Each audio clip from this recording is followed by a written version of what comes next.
When a racetrack has a monster associated with it, you know right then it's not for the weak. Only the best can conquer it. This concrete mile has thrown cars around, chewed them up, and spit them out with no mercy. It takes a massive amount of discipline, skill, and car control to navigate. Those walls are waiting to jump out and grab you at every exit. Miles the Monster takes no prisoners. That's what the fans in the New England region have witnessed for over 50 years in Dover, Delaware. Its only vulnerability? How about a 7-time champion with 83 wins to his name, Jimmie Johnson?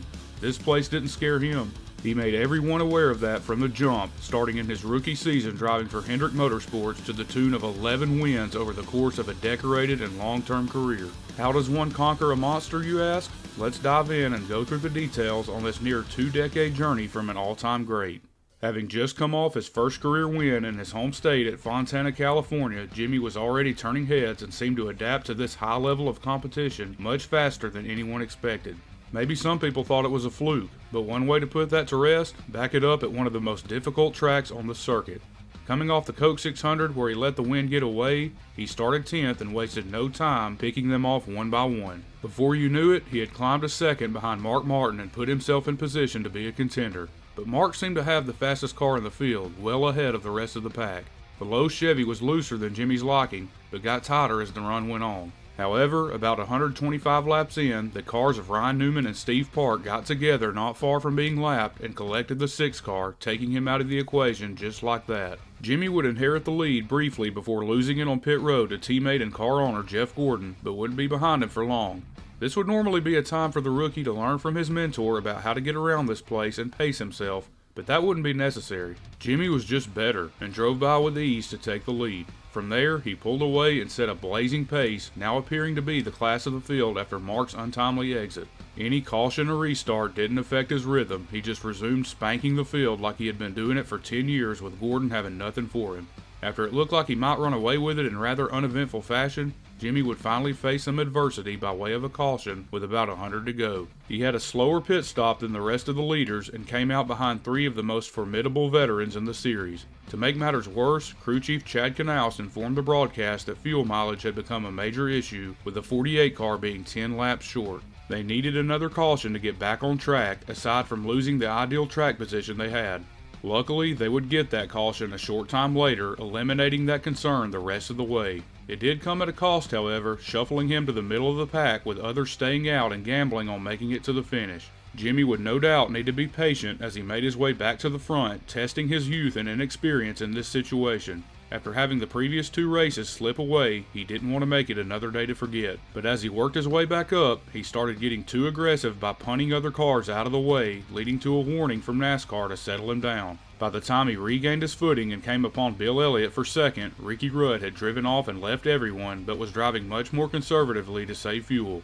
Jimmie slowly but surely ran him down and made the pass with 38 to go, looking like he was in the clear. But as fate would have it, he wouldn't get off that easily. One more caution with about 30 to go threw a wrench in the proceedings, leaving all the lead lap cars with a decision to make. Having the lead and not wanting to risk being put back in the eye of the storm, the 48 team elected to stay out. In a stunning turn of events, the entire rest of the field came in for tires, leaving them out to dry and putting the win in jeopardy. But having learned in practice and watching the Busch race the day before, they felt like tire wear wasn't enough of an issue to dethrone them from the lead, and it was worth the risk. Turns out, it paid off as Jimmie launched out into clean air on the restart and never looked back, holding off a hard-charging Elliott in the closing laps and finishing the job for his first Dover win, which happened to be his first attempt. Turns out, this kid was the real deal. His dad was there to witness to make it all the more fulfilling, and from there, the sky was the limit on what this team could accomplish. When they returned to the Monster Mile again that September, they found themselves in the thick of the championship race, as rookies. They knew they weren't supposed to be here. Things were moving ahead of schedule, but they didn't let that narrative slow them down. Jimmie started a little further back this time in 19th, but quickly made his way forward into the top 10 in the opening laps. Before you could blink, he was in second, breathing down the bumper of leader Dale Jr. Jimmie actually faded somewhat following that early charge, not having the handling where it needed to be, changing his line, trying to get the car to turn better. He was definitely a top 5 to 10 car, but needed something extra to go for the win. Finally, on a cycle of green flag stops that finished up at lap 245, he ended up out front after another money stop by his stellar pit crew who was on it all day. The vibes were high in that stall and they all fired each other up after maintaining the lead on yet another stop later on. Awesome job, boys. You guys are on. That's two very low 13-second stops in a row. Great job. Damn, you guys are good. After he first got the lead after that cycle, he never really gave it back up and the race was now his to lose. He had to hold off another well-seasoned vet in Mark Martin in the closing stretch, who was looking for redemption after being taken out in the June race from the lead, and kept closing in through multiple waves of lap traffic. But once Jimmie got the clean air he needed, Mark had nothing for him. He cruised to the Dover sweep with no pressure from behind, and during the burnout, Chad Knaus made quite the statement on where they stood going forward. That 48 team's too young to win a championship. We're fucking going for it. Jimmie would fall short in the championship race, but it became clear it was only a matter of time before he put it all together after dominating the monster in his first go-around. Jimmie would actually get humbled during the next few years of his quest to fully channel his sky-high potential, crashing out in 2 of the next 3 Dover races and not being able to replicate the same level of success. It just goes to show no matter how elite you are, Miles the Monster is going to get his. It's how you weather the storm. But when the fall of 2005 came around, he got back to his winning ways in convincing fashion. After starting a strong 5th, he unsurprisingly worked his way to the lead just 30 laps in. He pulled away and took over the race for quite a while until cautions became more frequent, retaking the lead after briefly losing it on pit road on 2 different occasions. But under another caution flag pit stop on lap 175, he slipped back to 5th as the Roush camp began to take over as they so often did that season. And when another yellow came out at the halfway mark, he got kicked even further back due to some guys taking 2 tires. This is where your patience gets tested and you truly find out how good your car is. Jimmie didn't have much issue getting back into the top 5 from there, but it would be a tough grind back to the front. Jimmie wouldn't be up there again for quite some time over the middle portion of the afternoon, but finally in the last 100 laps, he slowly crept his way back. With 62 to go, he was right back on the heels of Kurt Busch and overtook him rather easily. From there, he set sail looking to be all but out of the woods, but if you've been watching NASCAR long enough, you know it was far from over. He would have to survive 2 last dash restarts in the last 10 laps, with the rapidly approaching rookie phenom Kyle Busch, who happened to be his teammate, suddenly in the rearview mirror. What's ironic is the 5 team tested here earlier in the year and Jimmie's team took a lot of input from it, but Kyle had no interest in standing down for his elder ally. Jimmie held him off on the first restart, but the second time around, Kyle was all over his tail and all but rooting him aside. Jimmie was able to fend off the charge, however, and with a sigh of relief captured his 3rd Dover win while leading 134 laps in the process. It had been a big drop-off in victories for the Lowe's bunch compared to previous seasons, so this was a welcome sight as they gained momentum and confidence back into their team. Jimmie's next impressive showing at Dover would have nothing to do with the race. It came during a routine qualifying session in the spring of 2006 when he lost a car coming out of turn 4 and appeared to be headed for a backup car. But to the disbelief of everyone witnessing, he somehow kept his Monte Carlo off both walls and made the save of the century, dropping the jaws of the broadcast booth, the fans, and his mentor Jeff Gordon. As Darrell Waltrip put it, you don't do that here. 100 times out of 100, whatever driver finds themselves in this unfortunate situation doesn't come out of it on the other end without a wadded up race car. But Jimmie wasn't just any other driver, especially not here. He claims he got lucky, but as you can see by the rear wheels, he was releasing the brake at the perfect time and throttling back up to pull off this miracle. He didn't win the race that weekend, but when you have this to fall back on, it's not such a bad thing. Jimmie surprisingly went 3 full seasons without returning to victory lane at Dover, but was always in contention and still a threat to win at any given time. It didn't hurt that he was in the midst of taking the entire sport by storm and stacking championships at an alarming rate, by the way. But when that mini drought ended, he took it out on Miles by rattling off 3 out of the next 4, including a sweep in 2009. In the first of 2, Jimmie started 8th, but you know the drill. He wouldn't be there long as he first took the lead coming to lap 50 by passing Greg Biffle, and it was basically his race from there. He even caught a break when a caution came out as his team completed their stop under green, and he not only stayed on the lead lap, but reassumed the lead. There were restarts, he would occasionally get in a brief battle with a few drivers, but they had nothing for him on the long runs. He would always run off into his own zip code and give the broadcast something else to talk about. The only thing he consistently complained about was the car being loose at the beginning of a run, but it came to him after about 15 laps. They had a slight challenge after a pit stop under caution at lap 278 when Matt Kenseth's Killer Bees got him out ahead of the 48, and he even got off to a sizable lead on the restart. But once Jimmie's car came to him, he had no issue taking back over. But just when it seemed all wrapped up, it looked like the team may have completely blown it when it mattered most. On the last pit stop of the day, the crew picked the worst time to have a mistake and cost Jimmie big time with less than 40 to go, sending him out ninth with lap cars on the inside. It seemed impossible to make up all that track position in so little time. Add to it, another caution came out right after the restart to click off even more laps to work with. But once the field finally settled in and the drama was over, the charge was on. Jimmie was on the hunt, wasting no time flying through the top 10 and would enter a heart-stopping three-way battle for the win with Biffle and Tony Stewart.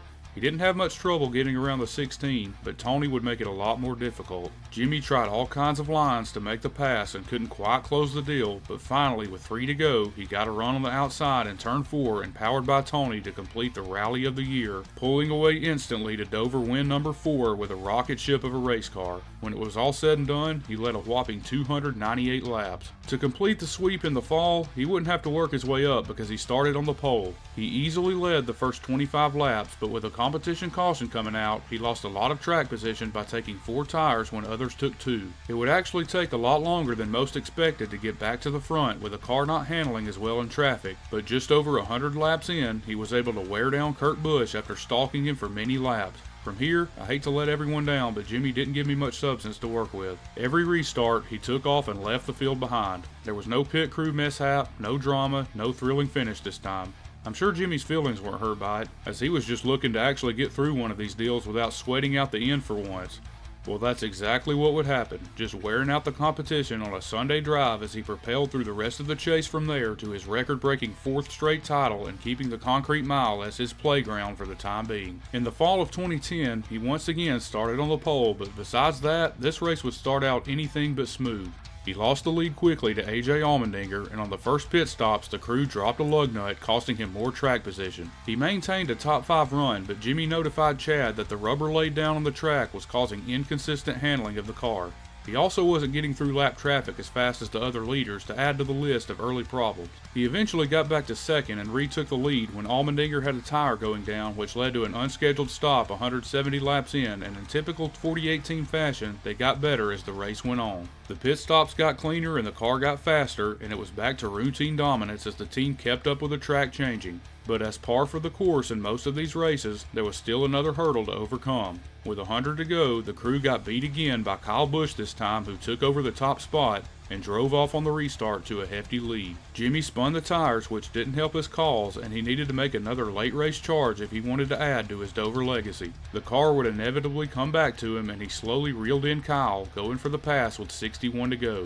Kyle tried the crossover move, but to no avail, and in a turn of events, the rest of the way would be more like the previous year with no drama or pressure to deal with. Win number 6 at the Monster Mile was all his after a max points day that reminded everyone how inevitable this team was. In the spring of 2012, Jimmie would sport the Madagascar colors, and the team fully leaned into the act. You couldn't miss them or the car on the track that day, and they made sure of it. Not just how bright it was, but how often it was out front. After starting on the outside pole this time, he traded the lead a few times with Mark Martin in the first 100 laps. He eclipsed the 2,000 laps lead mark at this track early on to keep racking up the accolades. But once the car got dialed in, he took total control of the race as everyone came to expect. After imposing his will for a majority of the first half, a new threat would emerge in Jeff Gordon. After putting heat on the 48 for quite a while, he ended up overtaking Jimmie after his car just got too loose. He lost another spot to Clint Boyer on a restart, but no worries. After retaking that spot, Gordon would have to pit for a loose wheel to continue a catastrophic run of horrible luck that year. From that point on, there wasn't much of a challenge as it was just a ho-hum performance from the Lowe's team. Fast pit stops, huge leads, blowing everyone's doors off on restarts. You'd think with how often they smoked the field here, they would keep using the same setup and game plan over and over, rinse and repeat. But they actually experimented with different things every time they came to find more speed. Being content is how the rest of the competition catches up to you. They were always a step ahead. The last 30-plus laps finished under green, which allowed Jimmie to stroll to yet another Dover win, tying Bobby Allison and Cale Yarborough with 7 wins, and the most mind-boggling stat, leading the most laps 7 Dover races in a row. And as you probably know by now, he was far from finished. After a restart violation cost him the win the next spring, you can bet he was out for redemption when the chase was rolling that fall. After starting 8th, he didn't have as easy of a time moving through the field as we'd gotten accustomed to over the years, but there was no reason to panic because before long he would find himself second as the race closed in on 100 laps, gradually improving in typical Jimmie fashion. And after Dale Jr. botched his pit road entry on the first green flag stops of the day, the lead was handed to the 48. Jimmie had been saying the car was fun to drive before that, which by all intents and purposes was an alarming development for the rest of the field. He lost the lead for a short time after a tedious battle on pit road with championship rival Matt Kenseth, and he was able to drive off for a chunk of the next run, but after the splitter quit hitting the track so much, Jimmie was able to chase him back down and keep doing his thing. It was another uneventful stomping for much of the day, as it seemed like another automatic win was in the books. But on the last caution with 30 to go, it looked like Dale Jr. might get the last laugh after taking 4 tires while Jimmie took just 2. Jr. would restart right behind him and got the jump he needed to pounce, but somehow Jimmie not only held him off, but put a reasonable gap on the 88. After keeping him at arm's length to close it out, Jimmie got his record-breaking 8th Dover win, which put him alone at the top of the wins list, propelling him to his 6th championship that season. Just look how bored Chad Knaus looks here. It's like he knew they were going to win before he went to bed the night before. Jimmie was no longer taming the monster mile at this point. He was the monster. By the way, still not done. In the spring of 2014, Jimmie would start 4th, but the car wasn't quite to his liking early on. He said it needed to be more in the track on the first stop, and after working on Kyle Busch for a number of laps, he finally took the lead for the first time on lap 82. But he still didn't think the car was where it needed to be as Kevin Harvick began to close in. On the next restart at lap 114, Harvick sure enough made the pass for the lead from the inside lane, and you can be sure Jimmie remembered that. He would lose a little more track position due to pit strategy from other leaders, but it wouldn't be long before he was back in the mix. After a lengthy red flag to repair a piece of the concrete that came up, Harvick would be taken out of the picture by a tire going down, one less thread in Jimmie's way. And by lap 178, he retained the top spot over Matt Kenseth. By the next stops, Jimmie let the team know the car was really good that run and the balance was where it needed to be. You could hear the collective groan from not just the rest of the field, but the fans watching as they knew the race was basically over right there. Jimmie began restarting on the inside lane the rest of the afternoon, and it paid off big time, launching out to huge leads and doing what he always did here. He surpassed Bobby Allison for the all-time laps led benchmark to join a laundry list of them at one point and control the race from there on out. There was one more restart with 6 to go as a last gasp for some excitement, but it wasn't to be. Brad Keselowski had nothing for him and win number 9 was in the bag. 272 more laps led, 40 more demoralized teams that felt hopeless when trying to win there. Now we get to the next spring race, and this wasn't like anything you've seen in this video as far as Jimmie's traditional beatdowns go. It just so happened that not only the 48 team, but every Hendrick entry qualified outside the top 10 with Jimmie sitting 14th. That's not egregious by any stretch, but there was a slight concern given how off the car felt all weekend, and the track not reacting like they had come to know in their notes. If there's anyone's notes you can trust out there, it's this freaking team at Dover. Through the early portion of the race and even past 100 laps, they didn't teleport to the front like usual either, validating those concerns. They got well into the top 10 and peaked at 5th, but to this team at this place, that was a bad day. Just to put it in perspective in case you haven't caught on by now, on the first green flag stop of the day at lap 158, Jimmie complained the car was way too loose and he was killing the rear tires. If you had just been listening to this radio frequency with no other context, you'd have thought they must be running 25th. Despite all this adversity, he was still 5th at halfway, which actually should have terrified the rest of the field. But as the race wore on, nothing seemed to indicate Jimmie was a real threat. It seemed too good to be true. He was pretty stable in the middle of the top 10, not making much progress. He scratched and clawed his way through the top 5 eventually from adjustment after adjustment, trying to dial it in for a shot to win. And at just over 300 laps in, you could just go ahead and start the Jaws music as he took over second from Martin Truex. This is happening again, isn't it? Kevin Harvick still seemed to have the car to beat and kept a respectable lead as the day wrapped up, but the old reliable late race caution showed up at the right time with 22 to go. But it actually seemed like the 48 team may have dropped the ball on a rare misjudgment. The entire lead lap pack pitted behind him and Harvick, appearing as if they were cooked on the restart with 50 lap older tires. But wouldn't you know it, they both took off and left them behind as if they were the ones with fresh Goodyears, as the 2-tire move wasn't as effective as those teams might have thought. Jimmie finally took the lead for the first time all day from the dominant Harvick with 18 to go, and after surviving another restart a few laps later, needed to get through one more on a green-white checkered with a hungry teammate in Casey Kane to his inside. But no one was a match for him as he once again pulled away and snatched his 10th Dover win in come-from-behind fashion. I guess if you had to nitpick this mind-numbing wave of destruction he laid down, Jimmie hadn't yet won here when he didn't blow the doors off the whole field from start to finish. But that was a thing of the past now, as he just led the final 23 laps and stole one from several other worthy candidates like he just did it for fun. When he was asked how he held all those guys off on fresher tires, he just said he drove hard and found the right lines, like anyone else could have done it. Please, have mercy on them, Jimmie. And what would turn out to be the final win of Jimmie's legendary career, unbeknown to anyone at the time, but so fittingly, it came right here in Dover, Delaware in the spring of 2017. Jimmie would have to start in the back due to a gear change the morning of the race, but I think we all know he wouldn't be back there long. He shot up into the top 10 by lap 60 and became more and more of a contender from then on. By lap 83, he was within striking distance, and after some early adjustments, the car was firing off better and the ride quality was ideal. He got shuffled back outside the top 10 at the end of stage 1 due to others staying out, but got back to 5th not long after. The car was still edgy to start a run, and he was having to make track bar adjustments inside the car. He would later pass Kyle Larson for second, who appeared to have the best car with 26 to go in stage 2, and finished there to assert himself as a serious threat to win. With 150 to go, he was squarely in a heated three-way battle for the lead with Larson and Martin Truex, even getting tagged by Truex for second. Jimmie didn't have the short run speed he needed to take off most of the day and still lacked the extra gear to be the winning car. He couldn't find a way around Larson as he searched different lines trying to make up ground. Adding to it, Larson had just 2 fresh tires and was making this happen. Jimmie had to see a part of himself out of his windshield, having done that same heroic feat plenty of times. But things would take a turn for the worst with just over 100 to go as he kissed the wall dealing with lap traffic. It seemed harmless, but after that, the car got really tight and he began to slowly fade through the top 10. It got to where he just had to hang on and conserve his equipment, dropping as far as 7th with 80 to go. It looked like they might be cooked. But on the last cycle of green flag stops, they needed to switch up their strategy if they were to win. Amazingly, a caution would come out during the cycle with Jimmie staying out and currently leading, flipping the script and putting him in the driver's seat. But that development immediately hit a roadblock when he lost 2 spots on pit road to the unlikely players in Ty Dillon and Ryan Newman. You'd think Jimmie would make quick work of them, but that wasn't the case. He lost a lot of ground on the restart, and Larson re-emerged as he blasted by everyone to reclaim the lead, aiming to drive away. It was all but wrapped up as Larson was over 2 seconds in front as the laps were running out, but of course, a caution came out with 5 to go.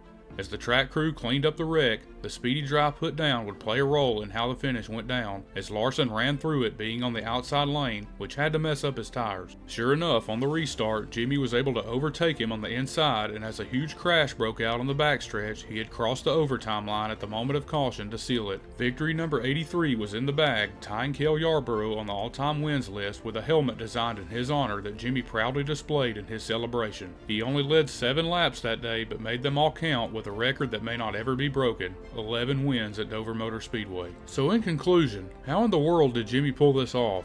How did he surpass the likes of all-time greats in Yarborough and Allison in less than 20 years at a place with this kind of prowess? Let's just say it takes a lot of smarts. Not just from him, but his entire team. He attacked the racetrack, he didn't shy away from it. When you take on the monster, you can't be afraid. You face it head on. Another trick up this team's sleeve? If you notice in every one of these races, and even the ones they didn't win, Jimmie always had the last pit stall. Why is that significant? As treacherous of a pit entry as Dover is, you need all the help you can get. Just ask Matt Kenseth. They made a consistent mark for Jimmie to hit and get accustomed to every time he came here, so he knew exactly how to enter pit road. There was no hurdle to deal with coming into his stall, and he could build momentum trekking all the way down pit road, while everyone else was coming and going, working around each other and trying not to make contact. Little details like this is what built 7 championships like this team did. That advantage on pit road alone is what made a difference in his dominance here. Try to comprehend these ridiculous stats as I go through them. 11 wins, 3,113 laps led, 18 top 5s and 26 top 10s, and led the most laps in 13 races. Yeah, I can't either. If you want just a glimpse of the greatness he accumulated, here's a good place to start. Well, that does it for me this time, guys. Hope you enjoyed it. Be sure to like and subscribe like your life depends on it. This has been a Platinum Paradise video.